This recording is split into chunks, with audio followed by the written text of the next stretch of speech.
really, Mr. VW, you need to drive this car and realise why the ID3 is bad.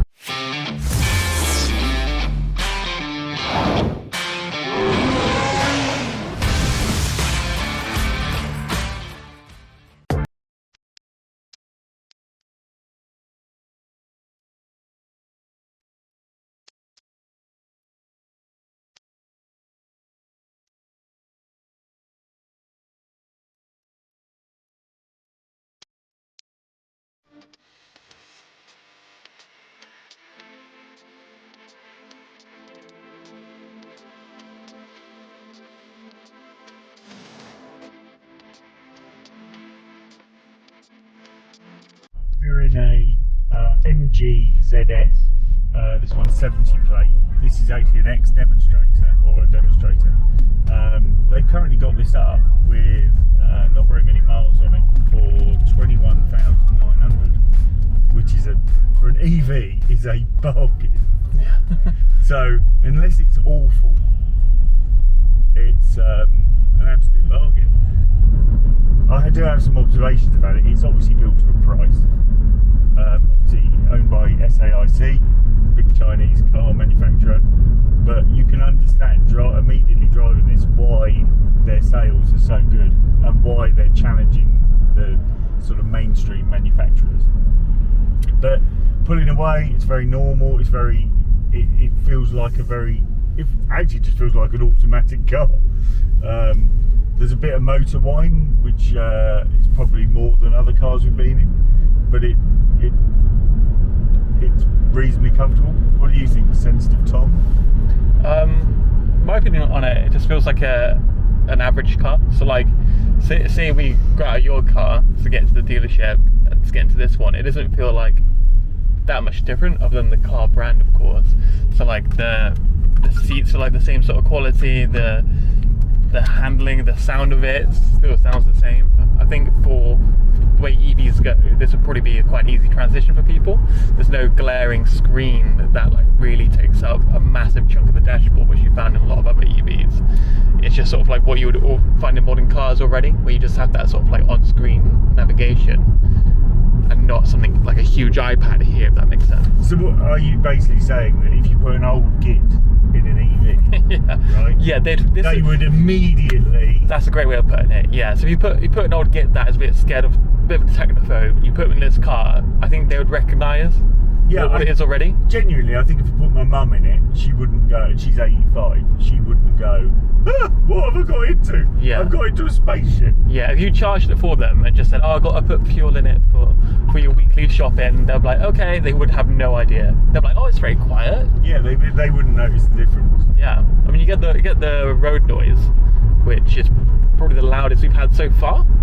But I mean, it's not a turn off. Yeah, but we're talking about a car that is under a third of the cost of the EQC. Yeah, I'll take some noise for about 40 grand.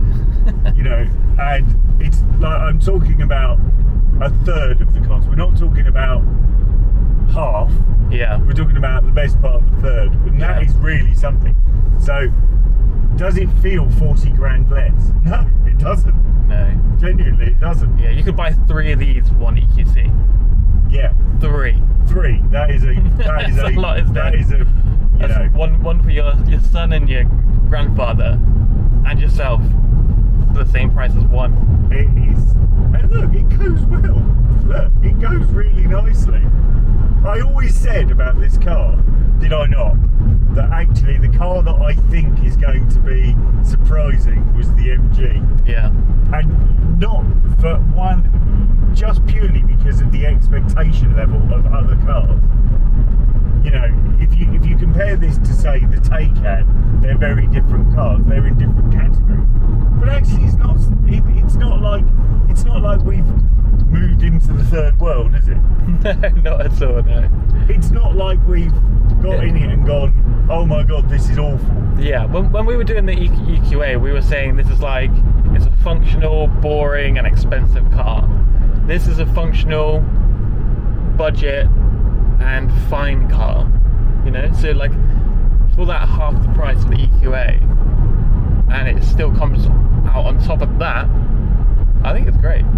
It's remarkable. Yeah. And we're going up a hill. Look, it has not slowed down. This is one of the biggest hills in Britain, like in terms of steepness and relentlessness. This hill and the one next to us, these two roads break lots of cars. Yeah. Particularly people with caravans. I can in the imagine, summer, yeah. don't they?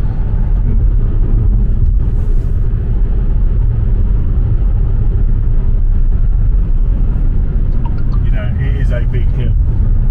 So Tom and I have been having a conversation about how we deal with these reviews, and comment in the bit below if you prefer this style of review, or when we do our next review we're going to be trying to be a bit more formatted about it. But this is partly because we don't plan anything. We literally get in these cars, drive them and go, what's it like? There's nothing contrived in what we're doing. And the case in point is we're coming down this hill, I'm doing 70 mile an hour down this hill which has got some bends in it. You wouldn't notice, would you say? No. You wouldn't think that was horrible coming down there. There was no handling issues. But what we will see is when we went back, in the ID3, when we went back up that hill, it's quite a bendy road and it's quite fast. Oh yeah. And if you remember, I backed off a little bit because I didn't like the way it was handling. It'd be interesting to do it in this because, you know, it already feels more grounded, this car. Yeah, and you know, people criticise the Chinese for low quality and stuff like that, even though everything that people buy is made in China, including iPhones, which personally I think are crap. But so I think Sensitive Tom thinks that as well. Oh yeah. Well, I have this discussion almost daily about why Apple and iPhones are shit compared to everything else. So daily. So, but this is all right. But this is all right. You know, if you want a really reasonably well equipped car, EV, for your family, you can't go a lot wrong with this. It's got heated seats, it's got heated windscreen, it's got what looks like heated mirrors, it goes all right, it's got an infotainment system which has got Apple CarPlay, Android Play. You know, we've got panoramic sunroof, leather seats, leather bits of trim. I don't know if it's vegan leather, but it might be real leather. Nah, it's not real leather for this price. Not happening. You know, and even the door panels don't sound as bad as the ID3. Yeah. Like, really, Mr. VW, you need to drive this car and realise why the ID3 is bad. There was an experiment in one of the car magazines, made Auto Express or something, a few years ago, and they got 3 or 4 cars and they got a load of people and they covered up all the badges and they had to tell them what brand they were. And I actually think that would be a really interesting experiment even in today. To see, this is this road which is quite bendy. It's got deviation signs on a 70 mile an hour road, so you know it is pretty bendy. And you can see how many bits are missing out of them. Yeah. But look, it handles really nicely. I haven't braked, I'm still doing 70 mile an hour. We're coming up the hill, we're coming up behind a Citroen Zara, which is like vomit in a car. It handles well. I don't really know why I'm surprised, because there isn't really any bad cars apart from the ID3, which is horrible. No one buys cars with their own money anymore. Like, you're unique in that you bought your car with your own money. Well, because everyone buys it on lease. Because now, everyone finances everything. No one's got any capital anymore. So, you know. Yeah. But this is a car that you could buy with your own money. Yeah, for sure. You don't actually need to lease this. This car is almost cheap enough that someone could save up and buy this car without a lease, without paying interest to someone else. That is there's something to be said for that. You know, I know it's a bit old-fashioned, you know, not to finance things and all the rest of it, but actually I don't know what the finance deals on these are, but I have seen some deals on these. I saw one deal on this which was like £300 deposit and £199 a month. Wow. Which is like epic. That's really cheap. But, you know, this is a car that you can buy with your own money. Yeah, it will probably depreciate in percentage terms, probably the same as everything else, maybe a bit more. But that hits less hard when it's a third of the price. Yeah, absolutely. So if you lose 30% of the price of this in the time you own it, well, yeah, that's six grand off. Yeah, it's 6 grand. Yeah. Losing 30% of 45 grand. Yeah. Do the maths. I know, yeah. You don't need to. You know it's a lot more. you'd be losing like 15 grand. You could almost buy one of these with the depreciation on the Merc. That is the difference. So if you're talking about access to motoring and you know, accessible cars, this is epic. I actually believe that this car will win a VoltsMonster award, and actually I'm going to argue for this to win an award. Which one? I don't care. Just give them one. Genuinely, they deserve an award for producing a car as honest as this. Yeah, well, we have the award for best budget EV, and I mean, this screams best budget EV. I will quote this now. This will win best budget EV. For this price point, I don't think there's anything that matches.